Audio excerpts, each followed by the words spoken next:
ബ്രിട്ടൻ്റെ ഒരു ഏരിയയിൽ നിന്നും മറ്റൊരു ഏരിയയിലേക്ക് പോകുന്ന നാഷണൽ ട്രെയിനാട്ടോ, നാഷണൽ നെറ്റ്വർക്ക്. ഇതാണ് ഇവിടുത്തെ പഴയ ബസ് കണ്ടോളി. ഇതിൻ്റെ ഡിറ്റോ ആക്കിയിട്ടാണ് പിന്നെ അപ്ഡേറ്റ് ആയിട്ട് വേറെ ബസ്സുകൾ ഇവിടെ ഉണ്ടാക്കിയത് കേട്ടോ. എന്തായാലും അത് റോയൽ കോർട്ടിൻ്റെ കേട്ടോ, നമ്മളെടുത്ത സ്ഥലമാണ് കേട്ടോ. എന്ത് രസമല്ലേ, ഒരു എൻജോയ് ചെയ്തിട്ട് പോവുകയാണ്. അങ്ങനെ നമ്മൾ വീണ്ടും ഒരു ദിവസത്തിലേക്ക് ലണ്ടൻ സിറ്റീൻ്റെ കാഴ്ചകളുമായിട്ട് ഇറങ്ങുകയാണ്. അപ്പം നമസ്കാരം. അപ്പം നമ്മൾ ലണ്ടൻ കാഴ്ചകളുടെ തുടർച്ചയാണ്, മൂന്നാമത്തെ ദിവസമാണ്.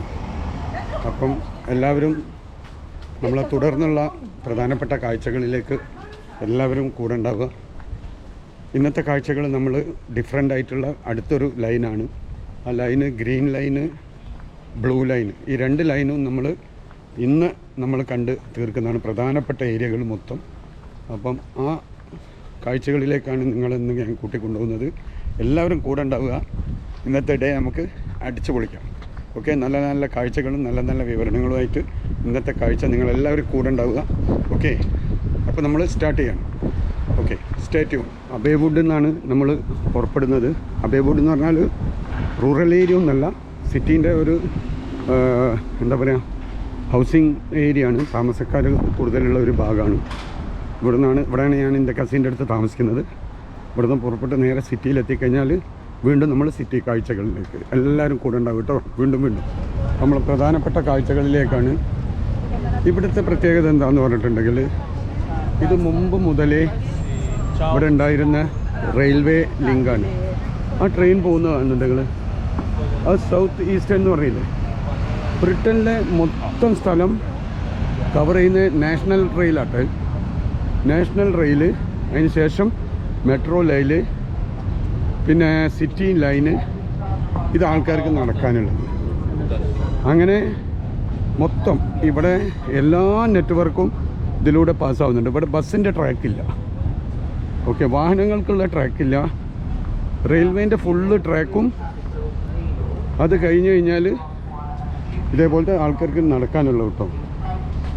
നമ്മളെ ലണ്ടൻ ബ്രിഡ്ജാണ് ആ കാണുന്നത്, ഇന്നലെ കണ്ട. ഓക്കെ, ഇതിലൂടെ ക്രൂയിസ് ഇത് നമുക്ക് പോകാനുള്ളതാണ്. ഓക്കെ, ഇവിടെ എന്ത് കാണിക്കുമ്പോൾ അതിൻ്റെ കൂടെ ഇതും കൂടി കാണിക്കേണ്ട ഒരു പ്രശ്നമുണ്ട്. കാരണം ഈ പ്രധാനപ്പെട്ട ഏരിയ ഇല്ലാതെ ലണ്ടനില്ല. അപ്പോൾ ഇനിയിപ്പോൾ നമ്മൾ വേറെ കാഴ്ചയിലേക്ക് കേട്ടോ ഒന്ന് പോകുന്നത്. ഇന്നലെ കണ്ടതൊന്നുമല്ല, പക്ഷെ ഞാൻ നടക്കുമ്പോൾ മെട്രോ ഇറങ്ങിയിട്ട് നടക്കുകയാണ്.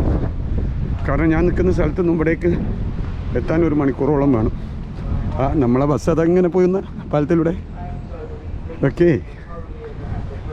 വേറെ എന്തൊക്കെ ഇതിപ്പം ഇതൊക്കെ തന്നെ. ഇതിൻ്റെ പ്രത്യേകത അറിയാലോ നിങ്ങൾക്ക്. ഞാൻ പറഞ്ഞു, ഈ സൈഡിൽ നിന്ന് ആ സൈഡിലേക്ക് എല്ലാ രീതിയിലുള്ള ട്രാവൽ സിസ്റ്റവും ഇവർ റെഡിയാക്കിയിട്ടുണ്ട് കേട്ടോ. പിന്നെ നമ്മളെ വീഡിയോന് ചിലപ്പം ഒരു ഇളക്കമൊക്കെ ഉണ്ടെങ്കിൽ അതിനുള്ള കാരണം എൻ്റെ സ്റ്റിക്ക് പൊട്ടിപ്പോയി. ഇവിടെ ഞാൻ വാങ്ങാൻ നോക്കിയിട്ട് കിട്ടിയില്ല. ഓൺലൈനിലാണ്, നാളത്തേക്ക് കിട്ടും. അല്ലാതെ മാർക്കറ്റിൽ ആ ക്ലിപ്പില്ല. അപ്പോൾ ക്ലിപ്പ് പൊട്ടാൻ കാരണം ഞാൻ പാരീസിൽ നിന്ന് ബസ്സിൽ വരുന്നുണ്ടായിരുന്നല്ലോ. അപ്പോൾ ബസ്സിൽ നിന്ന് ലണ്ടനിലേക്ക് വരുമ്പോൾ ഒരു കുട്ടി ഉണ്ടായിരുന്നു. കുട്ടി തൊട്ടടുത്ത സീറ്റിൽ. അപ്പോൾ ആ കുട്ടീനെ ഇത് കളിപ്പിച്ചു കൊണ്ടിരിക്കുമ്പോൾ ആ കുട്ടി ഇതെടുത്തിട്ട് അങ്ങോട്ട് ഇട്ടേച്ച്. അപ്പോൾ പൊട്ടിപ്പോയത്. അതായത് സൗത്ത് ആൻഡ് ഈസ്റ്റ് ഞാൻ പറയില്ലേ, ഇത് നമ്മളെ ബ്രിട്ടൻ്റെ ഒരു ഏരിയയിൽ നിന്നും മറ്റൊരു ഏരിയയിലേക്ക് പോകുന്ന നാഷണൽ ട്രെയിനാട്ടോ, നാഷണൽ നെറ്റ്വർക്ക്. പിന്നെ നിങ്ങളിത് കണ്ടുകൊണ്ടിരിക്കുമ്പോൾ ഞാൻ വേറെ വിഷയങ്ങളൊക്കെ സംസാരിക്കുന്നുണ്ടാവും. കാരണം നിങ്ങൾ കാണുന്ന ഒരു കാഴ്ച വേറെ, അതിനെപ്പറ്റി നിങ്ങൾക്ക് ഇങ്ങനെ പറഞ്ഞുകൊണ്ടിരിക്കേണ്ട, പറയേണ്ട കാര്യം മാത്രം പറഞ്ഞാൽ മതി എന്ന് വിചാരിച്ചിട്ടാണ് ഞാനത് പറയാത്തത്. ബാക്കി നിങ്ങൾക്ക് കാഴ്ചകൾ ഇങ്ങനെ കാണിക്കുമ്പോൾ ഞാൻ നിങ്ങളെ എടുത്ത് നിൽക്കുന്ന പോലെ എനിക്ക് ഫീൽ ചെയ്യും. അപ്പോൾ കാഴ്ചകൾ നിങ്ങൾ കാണുകയും എൻ്റെ മനസ്സിലുള്ള കാര്യങ്ങളും എൻ്റെ അനുഭവങ്ങളൊക്കെ ഈ സമയങ്ങളിൽ നിങ്ങളുമായിട്ട് പങ്കുവെക്കുക എന്ന് വിചാരിച്ചിട്ട് അങ്ങനെ ഒരു ഓട്ടോമാറ്റിക്കലി വന്നു പോകുന്ന ഒരു രീതിയാണ് കേട്ടോ സംസാരിക്കുന്നത്. അപ്പോൾ ഇവനെന്താണ് ഈ വീഡിയോ കാണിച്ചിട്ട് നമ്മളോട് വേറെ കാര്യം സംസാരിക്കുന്നത് എന്നുള്ളത് ഇതുമായിട്ട് ബന്ധപ്പെട്ട മറ്റു വിഷയങ്ങൾ എൻ്റെ എക്സ്പീരിയൻസോ ഞാൻ മനസ്സിലാക്കിയതോ വെച്ചിട്ട് നിങ്ങളോട് സംസാരിക്കുന്നതാണത്. കാരണം വെറും ഇതിൻ്റെ വിശദീകരണം തന്നെ കാണിച്ചുകൊണ്ട് കാര്യമില്ല. അപ്പോൾ അത് ട്രെയിൻ അവിടുന്ന് അപ്പുറത്ത് കൂടെ പോകുന്നുണ്ട്, അത് നിങ്ങളോട് വീണ്ടും പറഞ്ഞുകൊണ്ടിരുന്ന കാര്യം നിങ്ങൾക്ക് മനസ്സിലാവും. പക്ഷേ കാഴ്ചകളിൽ നമ്മൾ ഏതെങ്കിലും നല്ല കാഴ്ചകൾ കണ്ടുകൊണ്ട് നല്ല കാര്യങ്ങൾ കേൾക്കുമ്പോൾ നമുക്കത് പിക്കാവുന്നുള്ള ഒരു രീതി കൂടിയുണ്ട്. അങ്ങനെ ഏകദേശം നമ്മളിപ്പം ബ്രിഡ്ജ് ക്രോസ് ചെയ്തു. ഇതാ കാണുന്നുണ്ടല്ലോ, ബ്രിഡ്ജ് ക്രോസ് ചെയ്തു, പുറത്തേക്ക് ഇറങ്ങാട്ടോ. എന്താ മണം എന്നറിയോ? ഫുഡിൻ്റെ ഫുള്ള് റെസ്റ്റോറൻറ്റുകളാണല്ലോ ഈ ഏരിയയിൽ.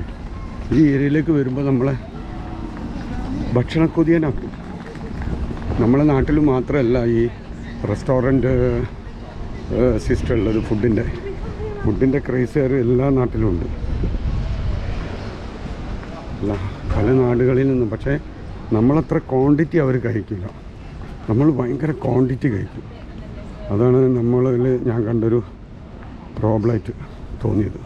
വന്നിട്ടുണ്ട് ഞാൻ നമ്മളെ ഗ്രീൻ ലൈനിലേക്ക് വിചാരിച്ചു കഴിഞ്ഞാൽ, അപ്പോൾ റെഡ് ലൈനാണ് ഇപ്പോൾ നമുക്ക് വന്ന് നിൽക്കുന്നത് കേട്ടോ. അപ്പോൾ ഏതായാലും ഇതിൽ കയറിയിട്ട് നമ്മൾ ഗ്രീൻ ലൈനിലേക്ക് മാറി കയറാം, അതാ ബെറ്റർ.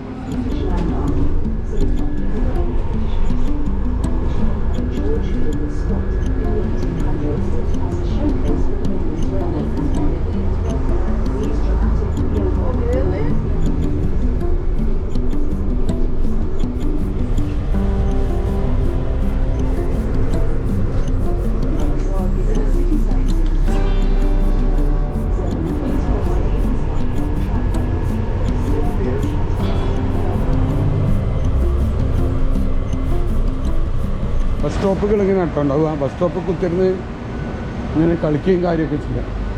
നമ്മൾ ഇന്നലെ കണ്ട ഇന്ത്യൻ്റെ എംബസിയാണ് ഇട്ടത്. ഇന്ത്യൻ്റെ എംബസിയാണ് ആ കാണുന്നത്. നമ്മൾ ഇന്നലെ കണ്ടതാണത്. അപ്പോൾ ഞാൻ അതിൻ്റെ ഓപ്പോസിറ്റ് കൂടെ പായുന്നത് വേറൊന്നുമില്ല, എനിക്ക് എൻ്റെ ടിക്കറ്റിൻ്റെ ടൈം കഴിയാറാവുന്നുണ്ട്. അപ്പോൾ ഞാൻ ഗ്രീൻ ലൈന് കഴിഞ്ഞ് തിരിച്ച് റെഡ് ലൈനിൽ കൂടി വന്ന്, ബ്ലൂ ലൈനും ഗ്രീൻ ലൈനും എൻ്റെ ദൂരമാണ്. അപ്പം റെഡ് ലൈനിൽ കൂടി തിരിച്ചെത്തി. എന്നിട്ട് ഗ്രീൻ ലൈന് കഴിഞ്ഞു ഇപ്പോൾ നമ്മൾ. ഇനിയിപ്പോൾ ഉള്ളത് നമുക്ക് റെഡ് ലൈനാണ്. റെഡ് ലൈനിന് ബ്ലൂ ലൈൻ. അപ്പോൾ ബ്ലൂ ലൈൻ വേറൊരു ഏരിയയിലേക്കാണ്, ഇതൊന്നും സിറ്റി ഒന്നും അല്ലാത്തൊരു ഏരിയയിലേക്കാണ്. അപ്പോൾ അവിടെ പോകണമെന്നുണ്ട് റെഡ് ലൈനിലൂടെ നമ്മൾ കുറേ കറങ്ങി കണക്ട് ചെയ്യണം. അപ്പോൾ അതിനിപ്പോൾ ഓപ്ഷൻ ഇല്ലാത്തതുകൊണ്ട് ഞാനൊരു എളുപ്പവഴിക്ക് ഒരു സ്റ്റോപ്പിൽ ഇറങ്ങി ഓലായിട്ട് ചോദിച്ചിട്ട്, എന്നിട്ട് കുറച്ച് നടന്ന് അപ്പുറം പോയി കഴിഞ്ഞാൽ റെഡ് ലൈനിൽ കുറഞ്ഞ ഏരിയ മാത്രം നമ്മൾ കറങ്ങിയാൽ എന്താവും, നമുക്ക് ബ്ലൂ ലൈൻ കണക്ട് ചെയ്യാൻ പറ്റും. റെഡ് ലൈൻ ഉണ്ട്, പക്ഷേ ഞാൻ ക്രോസ് ചെയ്യാണ്. ഇതൊന്നും ആരും ചെയ്യരുത്.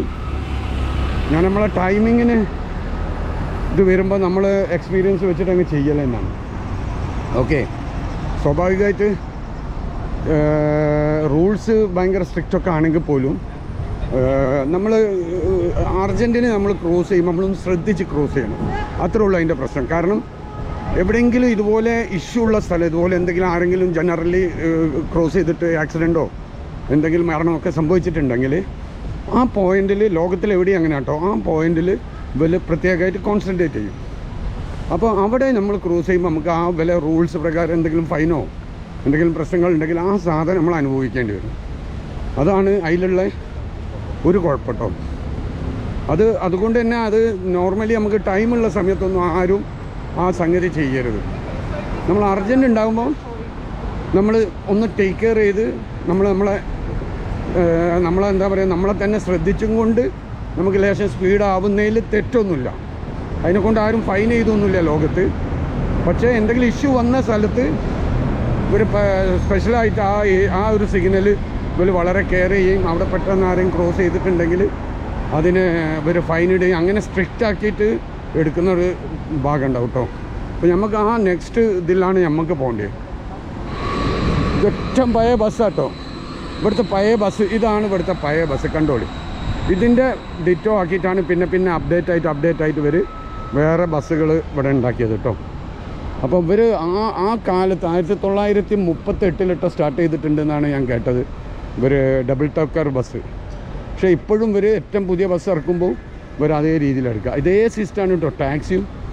ഇവർ ടാക്സി എടുത്തോ അതിൻ്റെ ആ ഡിസൈന് ഇവരൊന്നും ചേഞ്ച് ചെയ്തിട്ടില്ല. പുതിയ വാഹനം വരണമെങ്കിലും ആ ഡിസൈനിലേ ഇവർ സമ്മതിക്കുള്ളൂ. അതാണ് ഇവരെ ആഢ്യത്വം. ഓക്കെ, ഞാൻ പറഞ്ഞ മാതിരി നമ്മൾ അംബാസഡറും ഒക്കെ വെച്ചിട്ട് ഇന്ത്യയിൽ ചെയ്യേണ്ട ഒരു സംഗതി ആയിരുന്നു അത്. പക്ഷെ അത് നമുക്ക് സ്റ്റേബിളായ ഗവൺമെൻറ്റും സ്ട്രോങ് ആയ ഗവൺമെൻറ്റൊന്നും ഇല്ലെങ്കിൽ ഇത്തരം ഡിസിഷൻസ് എടുക്കാൻ കഴിയാതാവുന്ന ഒരു പ്രശ്നമുണ്ട്. ബിൽഡിങ് ക്ലീൻ ചെയ്യുന്നത് കേട്ടോ, ഓരോ ബിൽഡിങ് കണ്ടില്ലെങ്കിൽ മുയല നിന്ന് തൂക്കിയിട്ട് റോപ്പിൽ ഇരുന്നിട്ടാണ് അത് ക്ലീൻ ചെയ്യുക. നമ്മളെ നാട്ടിലുണ്ട് ഇപ്പം, പക്ഷേ ഇത് ജനറലി നമ്മളെ നാട്ടിൽ ചെയ്യുകയാണെങ്കിൽ എല്ലാ ബിൽഡിങ്ങും വൃത്തിയായി നിൽക്കും. ഇത് ചെയ്യാവുന്ന കാര്യമുള്ളൂ. ഇതിനുള്ള ടീമില്ല നമ്മളെ നാട്ടിലൊക്കെ. ഇതിനു വേണ്ടിയുള്ള ഒരു ഗ്രൂപ്പ് ആർക്കെങ്കിലും തൊഴിൽ മേഖലയിൽ ഇങ്ങനെ സെറ്റ് ചെയ്യാൻ പറ്റുമെന്നുണ്ടെങ്കിൽ, പെയിൻറ്റേഴ്സ് എക്സ്പീരിയൻസ് ഉള്ള ആൾക്കാർ ഇതിനുള്ള ഒരു ടീമിനെ സെറ്റ് ചെയ്തിട്ടുണ്ടെങ്കിൽ എല്ലാവർക്കും ആവശ്യമുണ്ടാവും കേട്ടോ. ഇത്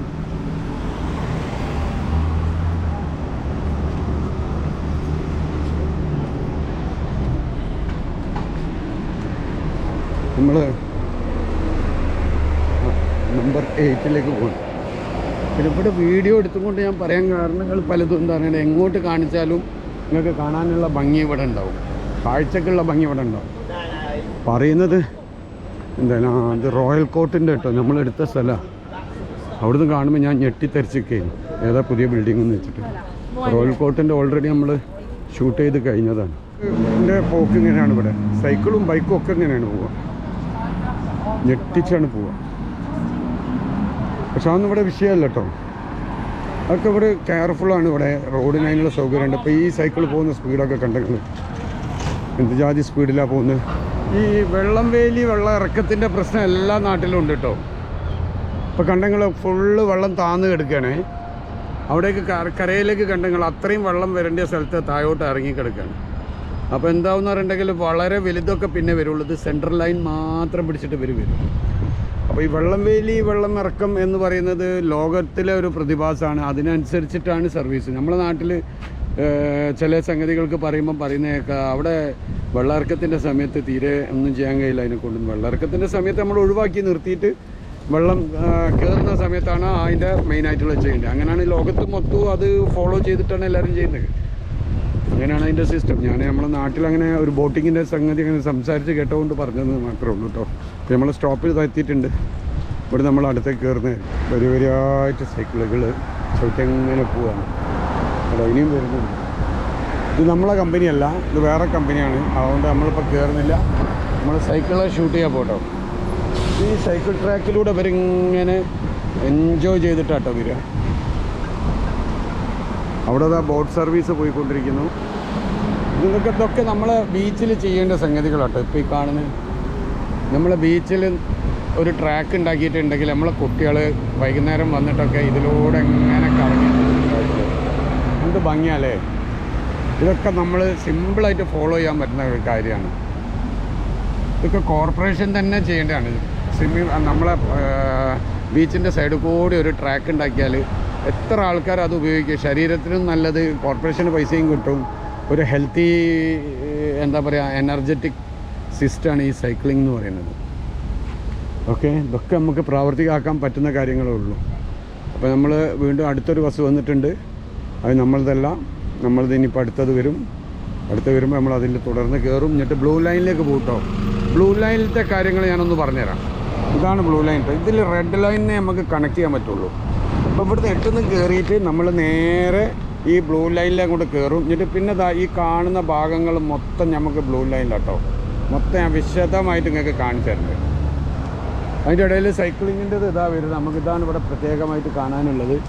സൈക്കിളിൻ്റെ ആൾക്കാർ ഇങ്ങനെ നല്ല അടിപൊളി ഫാമിലികളും കാര്യങ്ങളും ഇങ്ങനെ നല്ല സൈക്കിൾ എടുത്തിട്ട് വരിയായിട്ട് പോവാട്ടോ. എന്ത് രസമല്ലേ, വരി ഒരു എൻജോയ് ചെയ്തിട്ട് പോവാണ്. ഇതാണ് ഇതിൻ്റെ ഒരു ട്രാക്കിൻ്റെ ഒരു ഗുണം. എത്ര വയസ്സായാലും ഇതേ സ്വിങ്ങിലുണ്ടാവും നമ്മളെ കോഴിക്കോടും നമ്മളെ കേരളത്തിലൊക്കെ ചെയ്താൽ. നമ്മളെ ബസ് വന്നുകൊണ്ടിരിക്കുന്നുണ്ട്. ഇതിലാണ് നമ്മൾ കയറുക കേട്ടോ. നമ്മളെ ബസ്സിൻ്റെ സ്റ്റോപ്പ് നമ്മൾ കയറുന്നു. ഹലോ, ഇതൊക്കെ നമ്മൾ കണ്ട കാഴ്ചകൾ തന്നെയാണ്. അപ്പോൾ തുടർന്ന് ഇനി നമ്മൾ അടുത്ത പുതിയ സ്ഥലത്തേക്ക് ബ്ലൂ ലൈൻ.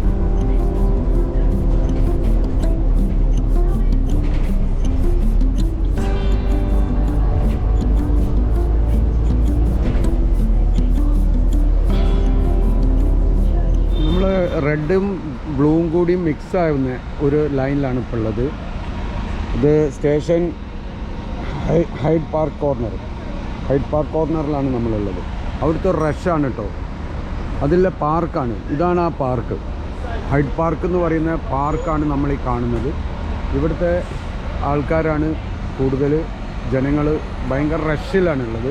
ഹൈഡ് പാർക്കാണിത്. അപ്പോൾ ആ സ്റ്റേഷനിൽ നിന്നാണ് നമ്മളിനി ബ്ലൂ ലൈനിലേക്ക് ചേഞ്ച് ആവും കേട്ടോ. ബ്ലൂ ലൈനിലേക്ക് നമ്മൾ പോയിട്ടില്ല. ബ്ലൂ ലൈന് ഇനിയിപ്പം മുസ്ലിങ്ങളൊക്കെ കണ്ടില്ല, നിങ്ങൾ ഇഷ്ടം പോലെ മുസ്ലിങ്ങളും കാര്യങ്ങളൊക്കെ ഉണ്ട് ഇവിടെ തൊട്ടടുത്ത് പള്ളിയും കാര്യങ്ങളൊക്കെ ഉണ്ട് കേട്ടോ. അപ്പം നമ്മൾ ഇതൊരു ടൂറിസ്റ്റ് പ്ലേസാണ്.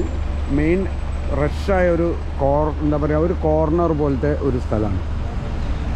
ഓക്കെ, അപ്പോൾ ഈ പാർക്ക് എന്ന് പറഞ്ഞിട്ടുണ്ടെങ്കിൽ ഹൈദർ പാർക്ക് നിങ്ങൾക്ക് ഗൂഗിളിൽ അടിച്ചു നോക്കിയാൽ അറിയാം. ഭയങ്കര വലിയ സ്പേസാണ് അത്. നമ്മളെ ഈ ബക്കിംഗ്ഹാം ഇതിനോടനുബന്ധിച്ചിട്ടുള്ള ഒരു പാർക്കാണ് കേട്ടോ. ആൾക്കാർ, ടൂറിസ്റ്റുകൾ ഇഷ്ടം പോലെ വന്നു പോകുന്ന ഭാഗങ്ങളാണ് ഈ കാണുന്നത്. ഇവിടെ ഫുള്ള് എപ്പോഴും ബ്ലോക്കായിരിക്കും. ഇതുപോലെ സ്ലോയിലായിരിക്കും വാഹനം മൂവ് ചെയ്യാൻ കഴിയുള്ളൂ ഇവിടേക്ക് വന്നു കഴിഞ്ഞാൽ. ട്രെയിലർ എല്ലാം പോകുന്നത്. പക്ഷേ ആ ഒരു കോർണർ വളഞ്ഞു കിട്ടാനുള്ള ബുദ്ധിമുട്ടിലാണ് ഇവിടുത്തെ ഈ ബ്ലോക്ക് കിടക്കുന്നത്. ഇതിൻ്റെ നേരെ ഈ പാർക്കിനെ ക്രോസ് ചെയ്തിട്ട് റൗണ്ട് ചെയ്തിട്ടാണ് എപ്പോഴും ബസ്സുകളുണ്ടാകുക. അപ്പോൾ ഇനി നേരെ ഓപ്പോസിറ്റ് സൈഡാണ്. പക്ഷേ നമ്പർ 15 ഇവിടെ സ്റ്റോപ്പില്ല. അതുകൊണ്ട് നമ്മൾ ഇവിടെ നിന്ന് തന്നെ കയറിയിട്ട് ഒരു റൗണ്ട് അടിച്ചിട്ടേ നമുക്ക് പോകാൻ കഴിയുള്ളൂ. ബ്രിട്ടനിൽ പൊതുവേ ലണ്ടനിൽ ഇങ്ങനെ ഇത്ര ബ്ലോക്ക് ഉണ്ടാവാറില്ല. ഈ ഒരു ഏരിയ മാത്രമേ ഇത്ര ട്രാഫിക് റഷ് ഉണ്ടാവുള്ളൂ കേട്ടോ. ഈ ഒരു ഏരിയയിൽ പ്രധാനപ്പെട്ട ഏരിയ ആയതുകൊണ്ട് ഒരു ട്രാഫിക് റഷാണ്. ചെറിയ റോഡുകളാണ്. പണ്ടുള്ള ഒരു 1700-ലോ 1800-ലോ ഒക്കെ വന്ന റോഡായതുകൊണ്ടാണ് ഇതിങ്ങനെ തന്നെ. ഇവിടെ ലണ്ടനിൽ നിന്നും പുറപ്പെട്ടിട്ട് ലേഡീസ് ആട്ടോ ഡ്രൈവറായില്ലേ. ഇവിടുന്ന് ബിർമിംഗ്ഹാമിലേക്കുള്ള ഒരു ബസ്സാണ്. അതായത് UK മൊത്തം നാഷണൽ എക്സ്പ്രസ് എന്ന് പറഞ്ഞു കഴിഞ്ഞാൽ UKൻ്റെ എല്ലാ മെയിൻ സിറ്റികളിലേക്ക് പോകുന്ന ഒരു ബസ് സർവീസാണ്. ഇത് ഇഷ്ടം പോലെ ബസ്സുകൾ ഇതേപോലെ ഉണ്ടാകും. നിങ്ങൾ കുറച്ച് അപ്പുറം കാണാൻ നിങ്ങൾക്ക് ഇതേപോലെ കുറച്ചുകൂടി ഇതില്ല. ഇത് കണ്ടെങ്കിൽ പോകുന്ന സ്പീഡ് ഉണ്ട്. ഈ സൈക്കിൾ ട്രാക്ക് ഉള്ളതുകൊണ്ടാണ് ഇതൊക്കെ പോകാൻ കഴിയുന്നത് ഇങ്ങനെ കേട്ടോ. സൈക്കിൾ ട്രാക്ക് ഇല്ലായിരുന്നെങ്കിൽ ഇതൊക്കെ അവിടെ ബസ്സിനും ബുദ്ധിമുട്ടായിരിക്കും, മറ്റു വാഹനങ്ങൾക്കും ഇവർക്കും സേഫ്റ്റി ആയിട്ട് പോകാൻ കഴിയില്ല. ഇപ്പോൾ സൈക്കിളിന് സേഫ്റ്റി ഉള്ളതാണ് ഈ സൈക്കിൾ ട്രാക്ക് കൊണ്ടുള്ളൊരു ഗുണം. അവർക്ക് പേടിക്കാതെ പോകാം. നമ്മുടെ നാട്ടിലൊക്കെ സൈക്കിൾ നമ്മൾ റോഡിലൂടെ പോകുമ്പോൾ, സ്കൂട്ടറൊക്കെ പോകുമ്പോൾ ഉണ്ടാകുന്ന ബുദ്ധിമുട്ട്, സേഫ്റ്റി കുറവ് ഇവിടെ ഉണ്ടാവില്ല ഒരിക്കലും. നമ്മൾ നാഷണൽ എക്സ്പ്രസ് എന്ന് പറഞ്ഞാൽ കണ്ടില്ലേ നിങ്ങൾ, ലൂട്ടോൺ എയർപോർട്ടിലേക്കുള്ളത്. ഇതേപോലെ സിറ്റിയിൽ നിന്നും പല സിറ്റികളിലേക്കുമായിട്ട് പോകാനുള്ള ലണ്ടനിൽ വരുന്ന വാഹനത്തിൻ്റെതാണ് കേട്ടോ നാഷണൽ എക്സ്പ്രസ്. നമ്മളെ ബ്ലൂ റൂട്ട് വന്നിട്ടുണ്ട്. ഇതാണിപ്പം നമ്മളെ ഇവിടുത്തെ സിറ്റി ടൂറിലെ ലാസ്റ്റ് റൂട്ടാണ് ഇപ്പം. അപ്പോൾ നമ്മളിതിൽ ഇവിടുന്ന് കയറി കഴിഞ്ഞാൽ ഇത് അവസാനിക്കുന്നതോട് കൂടിയിട്ട് നമ്മളെ ഇത് കഴിയും. അപ്പോൾ ഇവിടെ സ്റ്റോപ്പാണ് ഇതിൻ്റെ. ഇവിടെ നമ്മൾ കയറി കഴിഞ്ഞാൽ ഇനി ഇതോടുകൂടിയിട്ട് ഈ ബസ്സിൽ നിന്ന് ഇറങ്ങുന്നതോട് കൂടിയിട്ട് നമ്മൾ കഴിയും. Thank you. ബ്ലൂ. അപ്പോൾ നമ്മൾ ഏറ്റവും മുന്നിൽ തന്നെ നമുക്ക് സ്പേസ് കിട്ടിയിട്ടുണ്ട്. ഈ റൂട്ടോട് കൂടിയിട്ട് നമ്മളെ സിറ്റി ടൂറിലെ മെയിൻ റൂട്ടുകളൊക്കെ കഴിയും. പിന്നെ ഇനിയുള്ളത് ബോട്ടിങ്ങിൽ മാത്രമാണ്. ബോട്ടിങ്ങിന് നമുക്ക് സമയമുണ്ട്.